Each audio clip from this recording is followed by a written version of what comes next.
Libro de Apocalipsis, capítulo 2, versículo 1 en adelante. Doy lectura entonces a este pasaje en el nombre del Señor Jesucristo. Escribe al ángel de la iglesia en Éfeso, el que tiene las 7 estrellas en su diestra, el que anda en medio de los 7 candeleros de oro, dice esto: yo conozco tus obras y tu arduo trabajo y paciencia, y que no puedes soportar a los malos, y has probado a los que se dicen ser apóstoles y no lo son, y los has hallado mentirosos. Has sufrido y has tenido paciencia, y has trabajado arduamente por amor de mi nombre, y no has desmayado. Pero tengo contra ti que has dejado tu primer amor.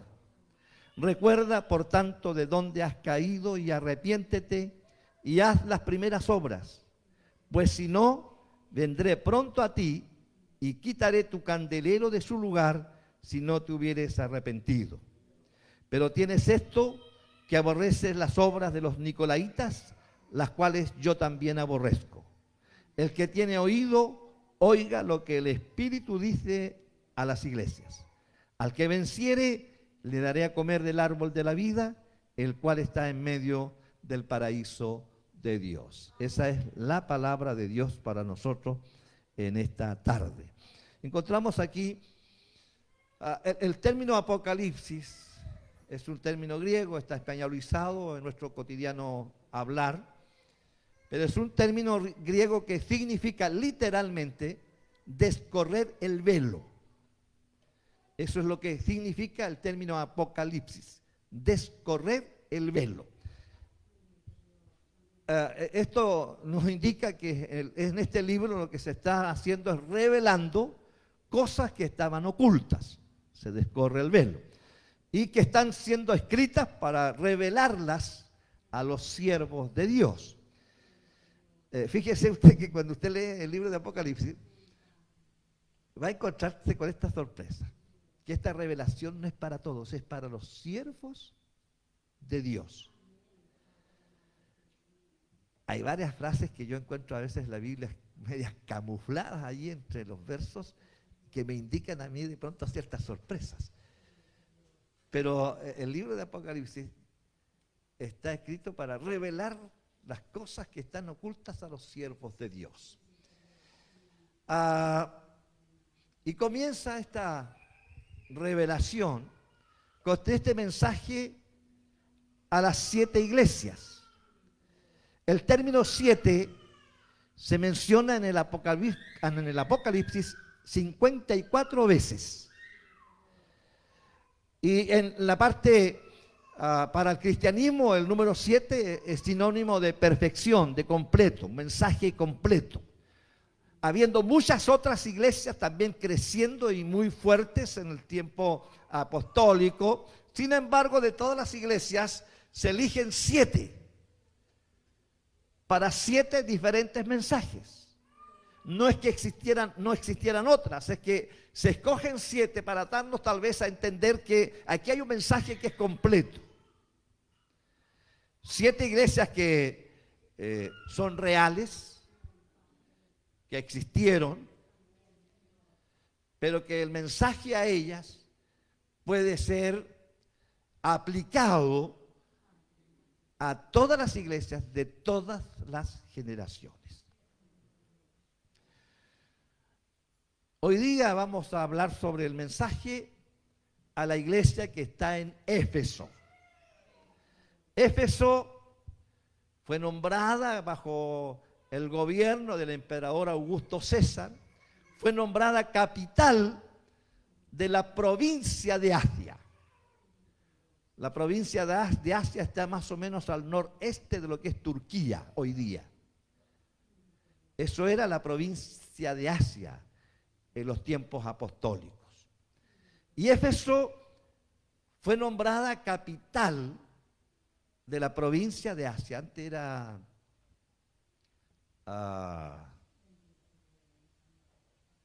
Pérgamo. Pero ahora por Augusto César fue nombrada capital la ciudad de Éfeso, una ciudad que se transformó muy rápidamente en un tremendo centro comercial, político de la provincia de Asia. Allí estaba también asentado el templo a la gran diosa Diana o Artemisa, centro de inmoralidad y corrupción. Un templo que fue considerado y es considerado hasta los días de hoy como una de las 7 maravillas del mundo. Una estructura de alrededor de 130 metros de largo por 67 metros de ancho, rodeada de 127 grandes columnas de una altura aproximada de 20 metros cada una de estas columnas. Y se transforma de esta manera este templo en una de las maravillas del mundo. Dice la historia que en este templo operaban más de 1000 prostitutas, induciendo al pueblo y a la gente a la inmoralidad. En medio de todo este paganismo en la ciudad de Éfeso, en medio de toda esta inmoralidad, Dios en su infinita gracia permite que se establezca una iglesia. Una iglesia que adora y que sirve a Cristo. De tal manera que no nos puede sorprender hoy día cuando, a pesar del ambiente inmoral, Dios tiene iglesias, Dios tiene pueblo, Dios tiene gente, Dios tiene siervos, Dios tiene hombres y mujeres que hablan de Cristo.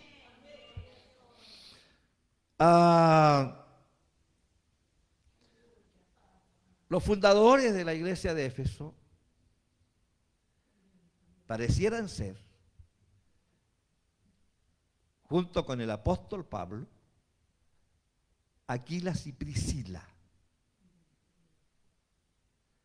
Ellos parecían ser los fundadores de esa iglesia en Éfeso.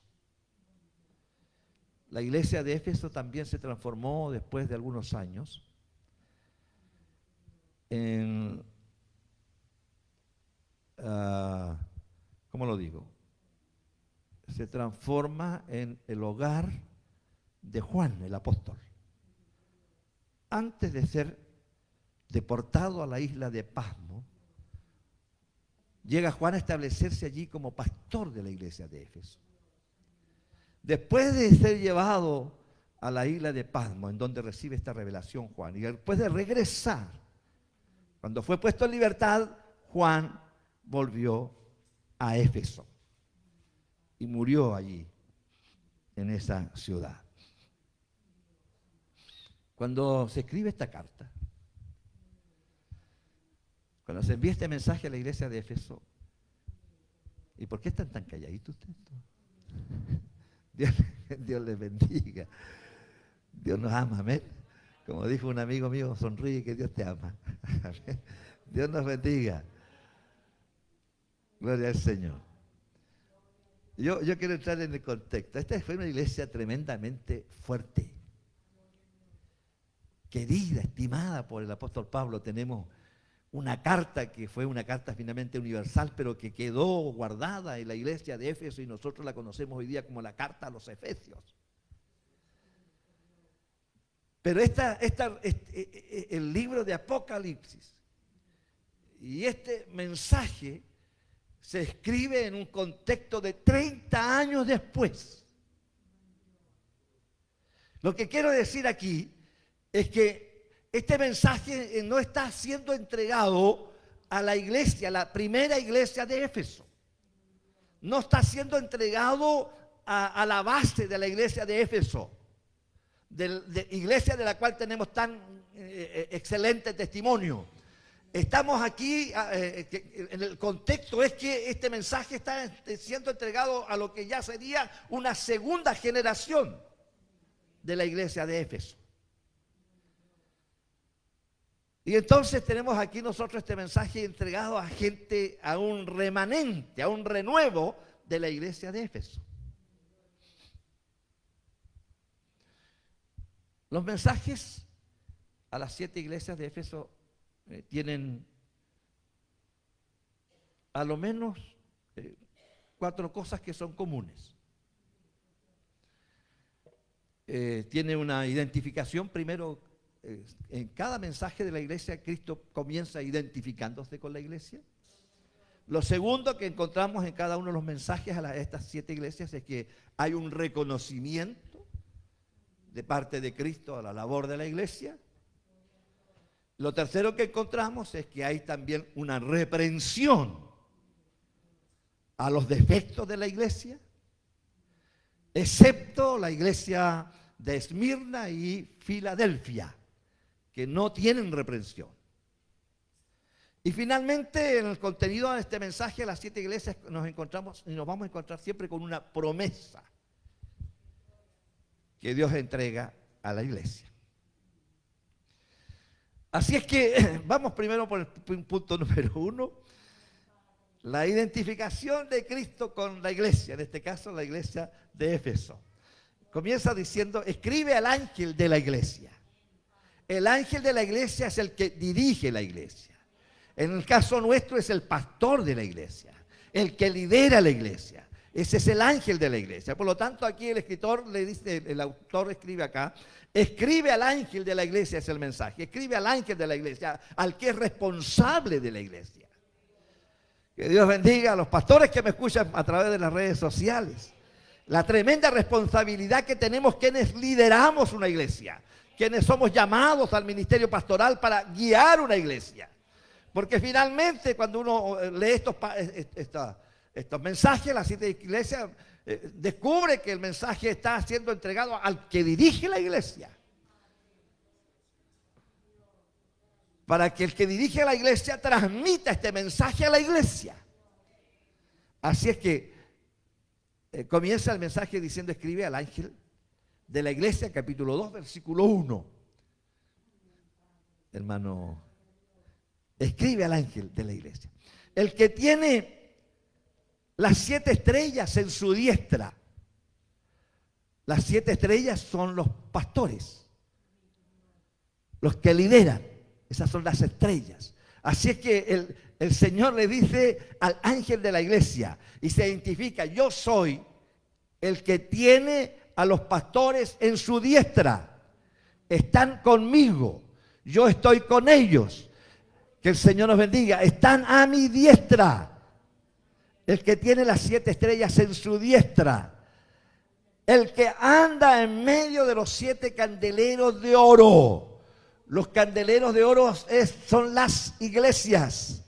Hay uno que se mueve entre la iglesia, entre las iglesias, y ese es Cristo. Yo ando en medio de los 7 candeleros de oro.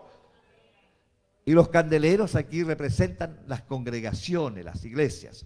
Así es que en esta identificación, Cristo está diciendo que Él se mueve, anda, camina en medio de las congregaciones.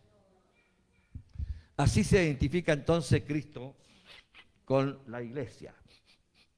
En segundo lugar, vemos aquí el reconocimiento. Y comienza diciendo el versículo 2, yo conozco tus obras. Y yo siempre he dicho que esta frase que se va a repetir varias veces acá, es una frase que tiene a lo menos 2 sentidos. Que por una parte nos alienta. Aunque nadie reconozca nuestra labor, hay uno que conoce nuestro trabajo. Bendito sea el nombre del Señor. Lo poco, lo mucho que usted haga, Dios lo conoce. Y aunque no tenga el reconocimiento, usted como miembro de la iglesia, no tenga el reconocimiento de los que lideran, pero el Señor le dice, yo conozco tus obras. Pero el segundo sentido es preocupante. Porque el segundo sentido de esta frase es, cuidado, yo conozco lo que haces. Yo sé lo que tú haces cuando no estás aquí. Yo sé lo que tú haces cuando estás en tu trabajo. Yo sé lo que tú haces cuando estás en tu casa. Yo conozco tus obras. Lo que no conoce el pastor, lo que no conoce el hermano, Dios lo conoce. Y en eso tenemos que tener cuidado, porque Dios conoce nuestras obras. Dios conoce nuestro levantarnos y nuestro acostarnos. Pero luego agrega toda una serie de virtudes que aún se mantienen dentro de la iglesia de Éfeso. Es una iglesia trabajadora, una iglesia que ha mostrado ser paciente, una iglesia que tiene discernimiento. Aquí dice, has probado a los que se dicen ser apóstoles y los has hallado mentirosos. Hay tremendas virtudes en esta iglesia y qué bueno es que en una iglesia haya discernimiento. No se trata, ¿cierto?, de carisma o hacer un trato carismático, no, tener visión espiritual para saber discernir y para no dejarnos engañar, especialmente en los tiempos que vivimos. Así es que esta iglesia de Éfeso tenía esta tremenda virtud, era discerniente, has probado a los que se dicen ser apóstoles y los has hallado mentirosos, porque no lo son. Una iglesia que estaba dispuesta a sufrir, ha sufrido. A una iglesia que sin duda permanecer fiel a Dios no le había sido fácil. Era una iglesia que sufría por la causa de Cristo. Pero agrega esta frase, y no has desmayado. Así es que era una iglesia perseverante. Has sufrido por causa de mi nombre, pero no has desmayado. Que Dios bendiga nuestra iglesia. Nosotros no sufrimos persecuciones de cárceles, pero sufrimos distintos tipos de persecuciones. Pero lo importante, hermano querido, que cualquiera sea la dificultad que usted y yo tengamos para servir a Dios, seamos perseverantes. Que no desmayemos porque estamos en busca o persiguiendo ese galardón que nos espera al final de la carrera. La iglesia de Éfeso tenía claro que había un galardón al final de la carrera y por eso, aunque sufrían, no desmayaban. Además de eso, dice el versículo 6, tienes esto que aborreces, las obras de los nicolaitas, las cuales yo también aborrezco. La historia dice que hubo un tal Nicolás.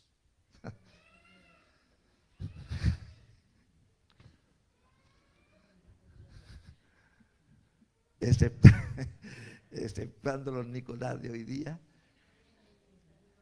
Pero hubo un tal Nicolás. Chuta, yo lo tengo aquí, tal Nicolás, ¿no? Hubiera sido más suave si hubiera sabido que ya está usted, hermano. Pero hubo un tal Nicolás que surge dentro de la iglesia con un pensamiento que se llamó, anoten, antinomianismo. Antinomianismo. Eso va a ser difícil que lo lea en alguna otra parte por ahí. Antinomianismo. Fue este Nicolás que inició este movimiento enseñando que en la dispensación de la gracia, que esta dispensación de la gracia libera al hombre de cualquier obligación de guardar la ley de Dios. Este Nicolás, que consigue muchos seguidores, enseñaba en la práctica: no existe para la iglesia en el tiempo de la gracia una ley moral que lo restrinja. La premisa de Nicolás era: a mayor pecado, mayor gracia. Mientras más grande es el pecado, más grande es la gracia para perdonar. Esa aberración ya surgida en los tiempos apostólicos, dice aquí la Escritura que esta enseñanza, este error, esta herejía, la iglesia de Éfeso la rechazaba. Sin embargo, había otras iglesias que sí la aceptaban, como la iglesia de Pérgamo. Y Cristo le dice aquí a la iglesia de Éfeso, le dice aquí en el verso 6, tienes esto, hay alguna otra cosa más valiosa en ti, aborrece las obras de los nicolaítas, las cuales yo también aborrezco. Porque es una herejía la enseñanza de Nicolás, que a mayor pecado, mayor gracia. Al que peca deliberadamente, dice Hebreos, no hay nada más que hacer por él. No hay más sacrificio por él. Pero los nicolaitas enseñaban esta doctrina. Y Jesús, hablando a la iglesia de Éfeso, le dice, además tienes esto, aborrece las obras de los nicolaitas. Y agrega esta frase, la cual yo también aborrezco. Que el Señor nos bendiga. De pronto uno, cuando empieza a mirar la iglesia de Éfeso, dice uno, me gustaría ser pastor de esa iglesia. Una iglesia trabajadora, paciente, sufriente, perseverante, discerniente. Y además rechazaba todo tipo de inmoralidad. Que el Señor nos bendiga. Pero había un error, pero suficientemente grave como para que perdieran su lugar como iglesia de Cristo. Que el Señor nos bendiga. Un solo error. El versículo 4 dice, pero tengo contra ti que has dejado tu primer amor. Y luego agrega, recuerda, por tanto, de dónde has caído y arrepiéntete y haz las primeras obras, pues si no, vendré pronto a ti y quitaré tu candelero de su lugar si no te hubieres arrepentido. Tenía tantas virtudes la iglesia, tantas cosas buenas como iglesia, pero tenía un solo detalle: había dejado su primer amor, y era suficiente para que el Señor le advirtiera: si no te arrepientes, quitaré tu candelero de su lugar, perderás lo que has recibido hasta hoy. No importará el sacrificio, no importará que hayas sufrido, no importará que hayas sido perseverante, no importará que hayas sido discerniente, no importará que rechaces las obras de los nicolaitas. Si no te arrepientes de haber dejado tu primer amor, quitaré tu candelero de su lugar, si no te hubieres arrepentido.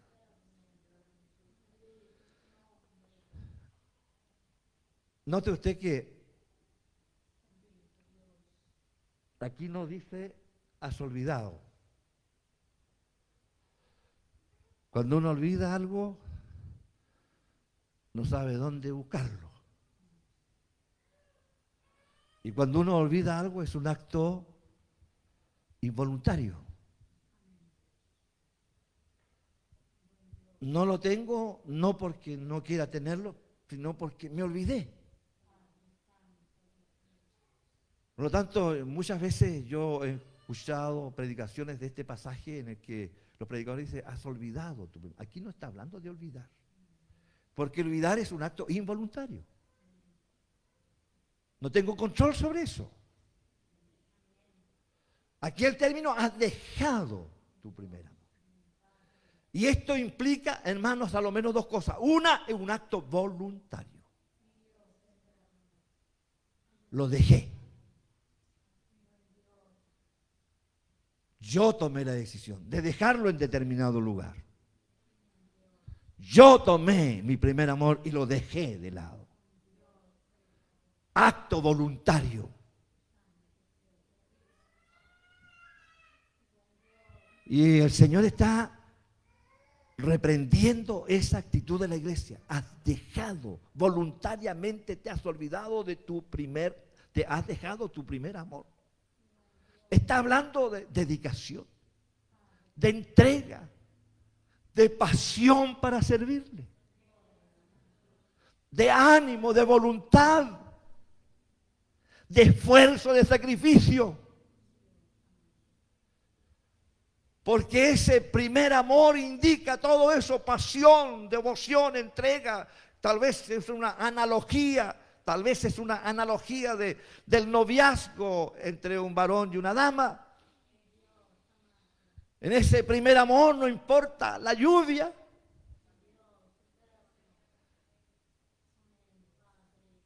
Bueno, nosotros estamos ya bastante viejitos, pero igual me debería esperar mi señora debajo de la lluvia. Después de 46 años de casado, igual la esperaría debajo de la lluvia. Porque la amo profundamente. ¿Cuándo estamos? ¿A 14 de febrero? No, ya.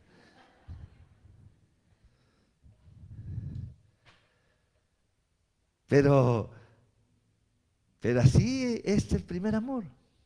No importa, las horas pasan volando. No nos damos cuenta cuando estamos con la persona que amamos. No nos damos cuenta del tiempo porque allí está el primer amor. Hoy día aquí en la iglesia estamos mirando la hora y yo, como les amo mucho, siempre les prometo 15 minutos, pero promesas son promesas, se pueden quebrantar en cualquier momento. Así es que Jesús no está criticando la estructura de la iglesia, porque la estructura, la enseñanza es buena. Y la estructura de la iglesia es buena. Lo que Jesús está criticando es esa pasión. ¿Cuántos de nosotros para venir a la iglesia antes corríamos? Hoy día no hallamos la hora de resfriarnos para tener una excusa. Antes no importa si veníamos con fiebre, con dolores intensos, muchas veces acá en el templo y quejándonos de un lado para otro. Eso es el primer amor, porque el primer amor nos motiva a estar cerca de la persona que amamos. Y entonces Jesús está reprendiendo a la iglesia de Éfeso porque tiene muy buena estructura, porque tiene muy buena enseñanza, porque está muy bien dirigida, pero le está faltando pasión. Esa fuerza del alma que me hace llorar, que me hace sacrificarme para estar aquí en la casa del Señor. Y eso estaba echando de menos el Señor en la iglesia de Éfeso. Estaba echando de menos esa pasión para servirle. Que Dios nos bendiga en esta tarde, hermanos. Y es tremendamente serio, es tremendamente grave. Si no te arrepientes, yo voy a quitar tu candelero de su lugar. Si no dejas tu frialdad, si no dejas tu comodidad, si no dejas tu conformismo, entonces tendré que quitar tu candelero de su lugar. Vendrá otro y tomará tu lugar. Otro que venga con pasión, otro que venga con entusiasmo, otro que venga con ese primer amor para servirme.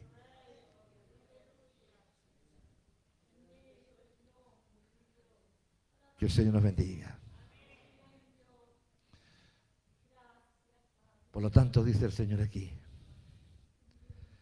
recuerda de dónde has caído. Ese es un tema nuestro. Usted se conoce, yo me conozco. ¿Cómo servías al Señor al principio? ¿Cuál era tu actitud? Entonces el Señor dice, tú tienes capacidad para recordar cómo lo hacías antes. ¿Cómo servías a Cristo antes? Así es que parte el Señor por decirle a la iglesia, recuerda de dónde has caído. Y luego entonces viene este consejo. Y arrepiéntete. Es pecado, haber fallado a Dios en la pasión, haber fallado a Dios en la entrega, haber fallado a Dios en la devoción para servirle es pecado. Por lo tanto, el llamado de Cristo es a la iglesia: arrepiéntete. Y luego agrega: y haz las primeras obras. El arrepentimiento, yo lo he enseñado muchas veces, no es un callejón sin salida. El arrepentimiento es un camino que conduce a Dios. El remordimiento es un callejón sin salida, como el caso de Judas, que sintió remordimiento de haber entregado a su maestro y finalmente termina quitándose la vida. El remordimiento es un callejón sin salida, no tiene para dónde escapar. El arrepentimiento es un camino, pero que conduce a Dios. Por lo tanto, arrepiéntete y haz las primeras obras. Que el Señor nos bendiga. De tal manera que hay un llamado aquí al arrepentimiento y a las primeras obras. Y finalmente la promesa, versículo 7. El que tiene oído, oiga lo que el Espíritu dice a las iglesias. Al que venciere. Eso significa al que se supera. Eso significa al que venciere, al que se supera, al que reacciona para bien. Aquí hay una promesa para aquel que recuerda de dónde ha caído, se arrepiente y comienza a hacer las buenas obras. Aquí está la promesa: al que se supera, al que reacciona para bien, comerá del árbol de la vida. Eso significa, hermano, volverá a vivir. Ya no estará aburrido aquí, volverá a vivir. Ya no vendrá cansado aquí, vendrá con entusiasmo, volverá a vivir. No le cansará el mensaje, deseará oír más palabra de Dios, volverá a vivir. El árbol de la vida estaba ya en el huerto del Edén y fue clausurado, cerrado por querubines que andan con espadas ardientes dando vueltas y vueltas para que nadie lo encuentre. Pero si vencemos, esa es la promesa: si vencemos, volveremos a vivir. Comer del árbol de la vida es volver a vivir. Cerremos este árbol de la vida, dijo Jehová, no sea que el hombre lo tome y vuelva a vivir. Así es que la promesa es esa: al que venciere, al que se supera, al que reacciona bien, comerá del árbol de la vida, volverá a vivir. Gloria al Señor.